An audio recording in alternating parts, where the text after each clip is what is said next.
Exact talaga siya na pagkahinog. Wow! Ito ang ganda tingnan. Nangingitim na sila guys. So guys, mangunguha tayo ng cherries. Ito yung mga cherries guys. Hinog na sila lahat. Ito pagkain lang siya guys. Kasi aalis kami bukas. Pupunta kami ng Cluj guys bukas sa airport. Susunduin namin si Bianan. Galing ng Germany. Yan.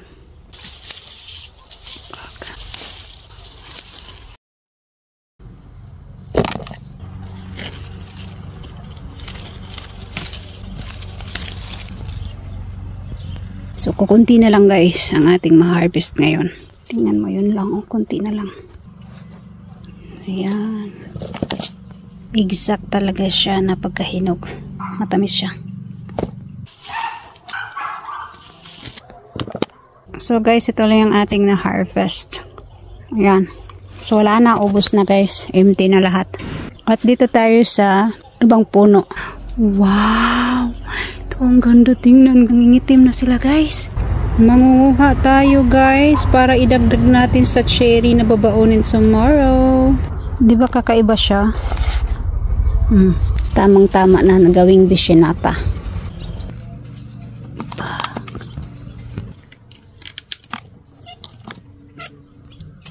Dami ng sira guys ang ating mga cherries kasi umuulan nga.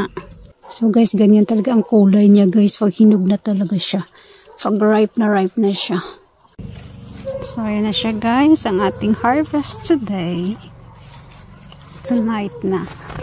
Sunset na. Look. Nangunguha ako para baon bukas guys. Kasi sunduin namin yung aking binan. Sa Cluj Airport. Kaya ayan. So partial muna itong harvest guys. Tomorrow when we come home, we gonna harvest all. Yeah, kasi sira na guys dahil sa laging umuulan. Yeah, nasisira na sila. So that's all about our video for today. I hope you enjoy watching. Bye bye. God bless everyone.